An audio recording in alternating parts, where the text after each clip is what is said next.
Parece que a declaração vazada de Phil Spencer a respeito da possível retirada da Microsoft no mundo dos games causou um alvoroço bem grande na mente dos fanáticos do Xbox.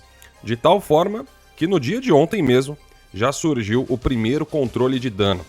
E a vergonha foi passada, como sempre, no débito. Cartões para PSN, Xbox Live e muito mais é no Rei dos Coins. Faça sua compra e ganhe o cashback. Acumule pontos e compre muito mais. Link na descrição. Um oferecimento GVG Mall. Saia da mendigagem. E adquira seu Windows por menos de R$90 ou Office 2021 por menos de 300. Basta usar o cupom JE20 na sua compra e selecionar o PayPal, que tem a menor taxa de apenas R$2. Expulse o cracudo do seu PC ativando a chave no seu próprio Windows. Links da descrição. Fala aí galera, tudo beleza com vocês? É um grande prazer em vê-los aqui novamente. Aqui estamos nós em mais um vídeo pro canal. E no vídeo de hoje nós vamos destrinchar uma curiosidade. Rapaz, a gente descobriu do nada, né? Convenientemente, no dia de ontem, que o Xbox faz mais dinheiro que o PlayStation. É isso mesmo que você tá ouvindo. Rapaz, essa é uma afirmação das brabas, hein? Bom, fica um pouco difícil, obviamente, você acreditar nisso, se levar em consideração que o console da Microsoft vende muito menos, os jogos vendem muito menos na plataforma dela, e além disso, o próprio Game Pass, como é conhecido, está sendo alcançado pela Plus, né? Nós vimos aí há algum tempo atrás que a PlayStation Plus nova, nas suas assinaturas Deluxe ou Premium e Extra, já atingiram um número maior em apenas 10 meses do que o Game Pass conseguiu fazer em 3 anos. Então, não sei, né? Eu acho muito difícil você acreditar numa história dessas, mas algumas pessoas juraram isso de pé junto. E de onde que veio isso, você deve estar se perguntando. Galera, esse papo surgiu ontem através de uma postagem no site TweakTown, feito aí em autoria pelo Derek Strickland. Também divulgou esses dados com base em documentos também vazados da Microsoft por causa daquele processo lá da Activision, FTC, o órgão lá. E o que acontece, galera? Nesses novos dados que foram vazados, alguns números da Microsoft que nunca são revelados nos relatórios, né, que ela faz trimestrais ou anuais dos seus anos fiscais, foram mostrados. E alguns desses dados aí foram compilados, né, por esse cara, e aí ele fez um gráfico que está sendo utilizado a rodo na internet como uma justificativa de que, na verdade, o PlayStation faz menos dinheiro do que o Xbox. E é justamente aí onde fica a pegadinha, porque, naturalmente, os nossos amigos aí mamadores de pilha acabaram, né, se enroscando um pouco nesse compartilhamento, porque a maioria só quis compartilhar o print do gráfico e não foi ler a matéria. E aí é onde fica a pegadinha de toda a situação, é isso que a gente vai destrinchar, é uma curiosidade. Então, galera, esse aqui é o gráfico, tá? Nesse gráfico, o que a gente repara aqui é o seguinte: primeiramente, existe aqui uma descrição, ou seja, tá falando aqui Big Three Profits, ou seja, os 3 grandes lucros, falando de PlayStation, Xbox e Nintendo, só que logo embaixo, né, no subtítulo, tem uma informação, que o cara diz assim, que primeiramente esses números seriam de julho de 2022 até 31 de março de 2023, e que aqui nós teríamos então as receitas do PlayStation com o que seria equivalente, aqui a gente vai falar lucro, né, que na verdade é Operating Income, versus a Nintendo também com números similares, e versus o Xbox. O problema é que do lado do Xbox está escrito o seguinte aqui em cima, Xbox Revenues, tá? Ou seja, seria receita e margem de responsabilidade, ou seja, isso aqui, para começo de conversa, não seria aquilo que nós chamaríamos de profit, ou que seria ali dos outros dois, né, o famoso income, porque margem de responsabilidade, galera, pelo que eu dei uma pesquisada aqui, seria mais ou menos o seguinte: você tem, por exemplo, o seu salário, e aí você tem, vamos dizer assim, as despesas fixas, então você meio que sabe o quanto que vai sobrar da sua grana, porém não diz o total cenário, por quê? Nas suas despesas, vamos dizer assim, do mês, você além de ter as suas contas fixas, vamos colocar no caso de uma pessoa física, tá? Que seria água, luz, talvez ali internet, comida com certeza, certo? Você também pode ter outros custos que são variáveis. Então vamos supor que naquele mês você resolveu comprar um videogame, você resolveu comprar uma televisão nova, um PC novo, algum acessório, né, para sua casa, algum utensílio, um eletrodoméstico. Isso seria uma despesa variável, porque você não tem isso todos os meses. E aí que tá o problema aqui da questão. No que a gente tá vendo aqui da margem de responsabilidade do lado do Xbox, muita coisa pode estar sendo desconsiderada. Então, esse número aqui não representa o lucro real da divisão do Xbox.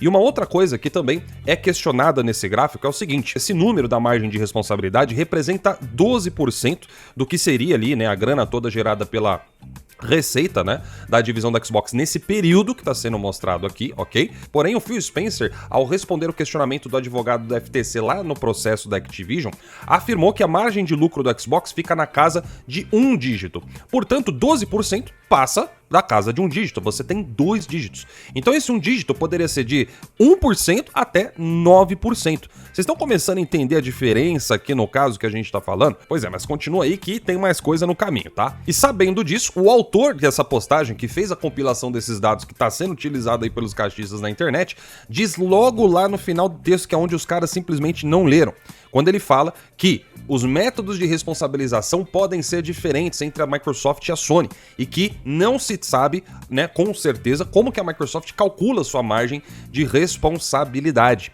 Ou seja, galera, uma outra coisa que também é importante a gente destacar aqui, tá? Isso que vocês estão vendo aqui no gráfico, repetindo, nesse período de tempo, nessa amostragem, né, que a gente tem aqui disponível, está sendo feita uma referência muito mais precisa do lado da Sony, porque aqui nós estamos vendo o valor real depois que a Sony paga suas despesas. E dentre essas despesas, nós ficamos sabendo, por exemplo, que ao final do ano fiscal de 2022, a Sony teve uma margem de lucro significativamente inferior ao dos seus outros anos. E lembrando que quando eu falo Sony aqui, na verdade, eu tô falando da divisão PlayStation exclusivamente, tá? E isso se deve justamente pela compra do estúdio da Bung, além de outros investimentos que a empresa fez durante o ano fiscal de 2022. Então é óbvio que isso impactou nos números finais do seu lucro. Porém, quando você vai olhar para o número das duas divisões, a diferença é astronômica. O PlayStation no ano fiscal de 2022, galera, bateu recordes e recordes de receitas, fazendo 27 bilhões, enquanto que o Xbox ficou na casa de 15,5 bilhões. Isso aqui é praticamente metade do que a Sony conseguiu fazer, que já deixa evidente quem é que realmente manda no negócio. E além disso, também existe um outro fator bastante curioso, né, galera? Porque assim, quando você olha aqui no gráfico, o cara tá afirmando que do lado do Xbox seria, né, um lucro, mas se você for contabilizar só isso, fica a grande pergunta. Cadê o impacto da compra da ZeniMax, que seria ali, né, a Bethesda e os estúdios, em cima dos números do Xbox? Porque essa divisão da Microsoft faz muito menos dinheiro que o PlayStation. E como que pode, então, tendo uma compra ainda mais pesada do que a Sony fez com a Bung, o Xbox ainda assim ter um lucro maior no final, né, quando são descontadas aí as despesas? Então você percebe como os números aqui realmente não batem. Então o que fica muito evidente dentro disso tudo é que o Xbox é sustentado pelas outras divisões da Microsoft. Ou você acha mesmo que a divisão Xbox, que faz menos dinheiro que a divisão do PlayStation, ia ter dinheiro para comprar uma Activision sozinho, por acaso? Então, em outras palavras, esse número que a gente tá vendo aqui do lado do Xbox, né, que seria a margem de responsabilidade, de acordo até com um comentário feito pelo fundador do Critical Hits, o Eric Arraché, seria na verdade essa margem de responsabilidade que a gente estava falando aqui no gráfico, que representaria o que a Microsoft gostaria que fosse os lucros, e não o que realmente é.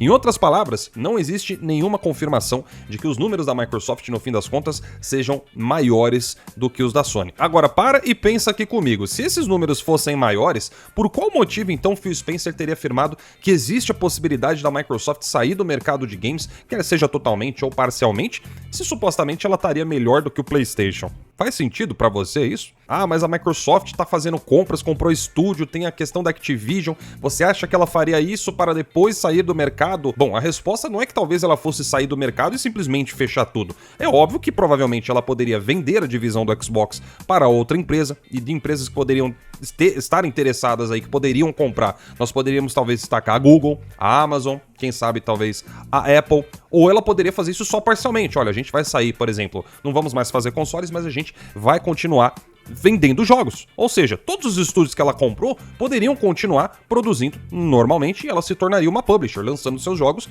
nas plataformas. Agora, fazer grandes investimentos não é 100% de garantia de que os caras de repente vão continuar em um determinado ramo. Um exemplo que a gente vê, por exemplo, foi a própria divisão de Windows Phone da Microsoft. Ela comprou a Nokia, inclusive, não deu certo. O Windows Phone também não deu certo. Um outro exemplo que a gente teve em menor escala foi o próprio Mixer. Passaram anos dando milhões e milhões para produtores de conteúdo, para streamers famosos.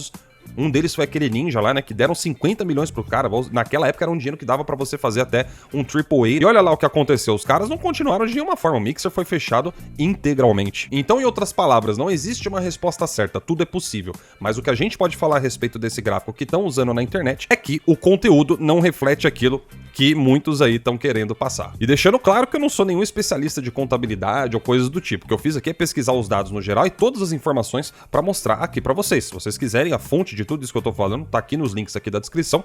Tirem também as suas próprias opiniões.